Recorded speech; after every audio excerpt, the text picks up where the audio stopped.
Manager furious, Soo-kai and Songyun were detained at South Korean airport because of this. What happens when a morning that began with quiet care, tenderness, and subtle intimacy suddenly erupts into a public crisis, a spectacle so unexpected that even the most experienced professionals are left scrambling to regain control? What happens when a routine trip, one that should have been simple, transforms into an event that threatens to upend schedules, contracts, and reputations all at once? This was the question racing through the minds of everyone present at the South Korean airport that fateful day, when Soo-kai and Songyun, two of the most prominent figures in the entertainment world, found themselves detained, scrutinized, and under intense questioning, not because of scandal, not because of misconduct, but because of the perfect storm created by concern, misunderstanding, and an unrelenting public gaze. Hold on tight, C-drama family. The world of your favorite celebrities is unfolding before your eyes, and every moment is more breathtaking than the last. So make sure you hit that subscribe button and turn on notifications right now, because trust me, you do not want to miss what's coming next. It began subtly, almost imperceptibly. The two had arrived at Incheon International Airport well ahead of their scheduled departure, as meticulous as ever, carrying only the essentials, dressed simply yet elegantly, projecting the calm control for which both were renowned. Their manager, usually the orchestrator of every movement, had assumed a routine flight, a smooth process, and a straightforward departure. But no one anticipated the ripple effect of what Soo-kai had insisted upon, accompanying Songyun personally, stepping in quietly to shield her from the press, the security lines, and the relentless attention of fans and bystanders alike.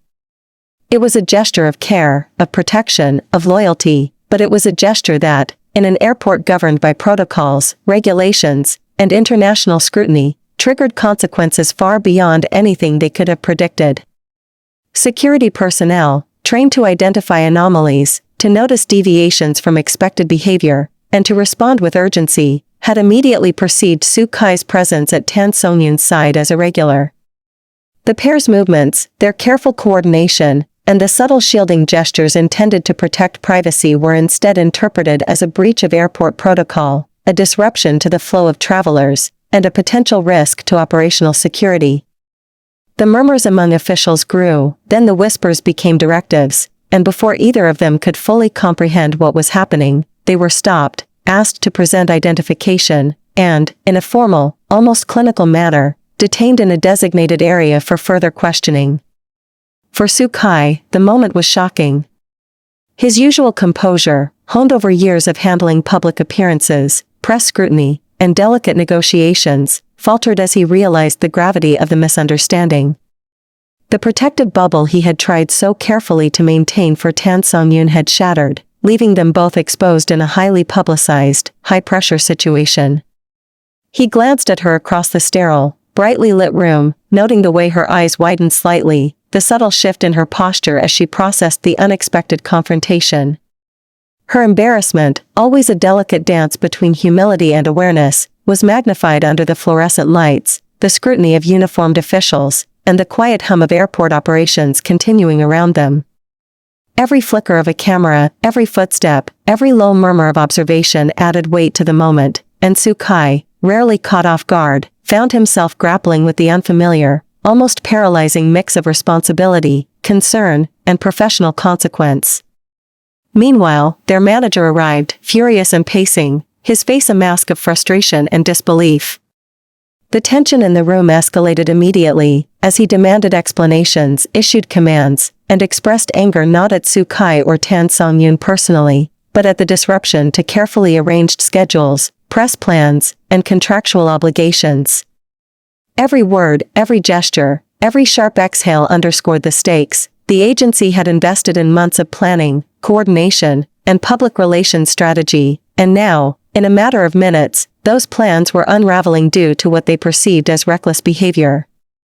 Yet for Soo-kai, the manager's fury was secondary to the urgency of protecting Songyun, ensuring her comfort, and navigating the complex dance of protocol, perception, and practical reality that now defined their morning. As the questioning continued, officials meticulously reviewed passports, boarding passes, and the chain of events that had brought them here. Sukai explained calmly but firmly that his presence had been motivated solely by concern for Songyun, that he had accompanied her to ensure safety and prevent exposure to unnecessary risk, and that at no point had there been any intention to violate regulations or impede airport operations. Songyun, her usual eloquence tempered by the embarrassment of being at the center of the incident, added softly that she had not requested anything beyond the presence of someone she trusted, that her intention had been private and personal, and that the situation had escalated far beyond their expectations. Hours seemed to stretch endlessly as officials deliberated, Sukai standing stoically beside her, offering quiet reassurances, subtly adjusting her posture, and shielding her from the eyes of anyone passing by. Songyun's composure wavered at times, a hand brushing her hair back, a slight sigh escaping as she attempted to maintain dignity under intense observation. The manager's presence, initially a source of irritation and pressure, gradually became a stabilizing force as negotiations progressed, providing the bridge between airport authorities, legal protocols, and the high-profile individuals caught at the center of the misunderstanding. Finally, after what felt like an eternity of waiting, cross-checking, and repeated questioning, the officials relented, allowing them to proceed to their gate under supervision, escorting them personally to ensure compliance with all procedures. Sukai, relieved but still tense, guided Songyun gently, ensuring every step was smooth, every movement controlled, every interaction measured to preserve dignity and protect her from further stress.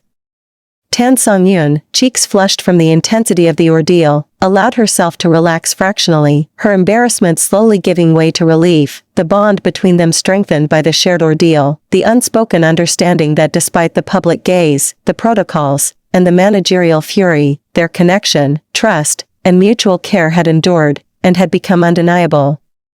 By the time they reached the departure gate, both were physically exhausted yet emotionally heightened, acutely aware of how a morning that had begun with quiet intimacy had escalated into a full-blown international incident, and how their calm, caring intentions had collided with the rigid structures of public protocol, fan attention, and the relentless machinery of fame.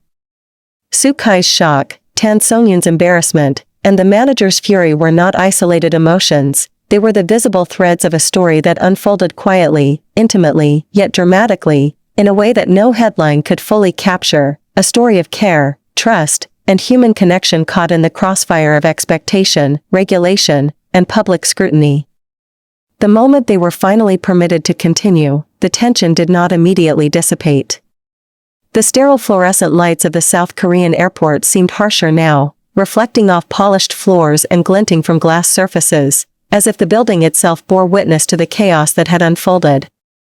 Sukai's shoulders, usually held with quiet poise, were still tight, the residual adrenaline from the detention pulsing through him in subtle tremors he fought to suppress. Beside him, Songyun moved with a careful, measured grace, yet the faint flush on her cheeks, the way her fingers nervously fidgeted with the strap of her bag, betrayed the lingering embarrassment and disorientation of having been at the center of a scene neither of them could have predicted. The walk to the gate, though technically routine, felt anything but ordinary. Airport personnel escorted them at a steady pace, the occasional nod exchanged with Sukai signaling coordination, control, and precaution, yet every step carried the invisible weight of scrutiny. Travelers glanced surreptitiously, smartphones surreptitiously raised to capture the unexpected moment of fame colliding with authority, unaware of the full story behind the calm expressions, the subtle gestures, and the quiet intensity that radiated from the two celebrities. Sukai's eyes, sharp and attentive, scanned constantly, alert for potential intrusion, for unnecessary interference, for any threat to Songyun's composure or safety, while she, despite her embarrassment, trusted his vigilance implicitly, allowing him to guide, shield, and anticipate the subtle disturbances of the environment around them. Finally seated in the waiting lounge, the first real moment of pause arrived. Sukai sank into his chair beside Songyun, his hand brushing briefly against hers, a gesture so slight that a casual observer might not notice, yet loaded with reassurance, comfort, and the unspoken acknowledgement that the ordeal they had endured together had forged a deeper connection. Songyun, cheeks still tinged with warmth, allowed herself a slow, measured exhale, her gaze wandering to the floor as though gathering composure after an emotional storm. She glanced up at him after a moment, offering a faint, almost shy smile, a mixture of gratitude, embarrassment, and recognition of how unusual, intense, and profoundly personal the morning's events had been. Even as they waited, news had begun to circulate quietly among the airport staff, whispers morphing into text alerts, staff messages, and the inevitable social media leaks. Fans of both actors, long attuned to subtle hints of connection, began speculating, sharing blurry photographs and fleeting video clips, and reading into every small interaction as though it were evidence of something far larger. The manager, now seated a short distance away, monitored messages with a growing sense of frustration and urgency, issuing quiet instructions to staff and liaising with representatives to manage what could only be described as a viral situation in its infancy. Sukai, aware of the murmurs and the potential storm outside the waiting area, remained focused on Songyun, offering subtle reassurances, adjusting her posture when necessary, and ensuring that her attention remained grounded in the present moment rather than being swept away by the encroaching tide of speculation.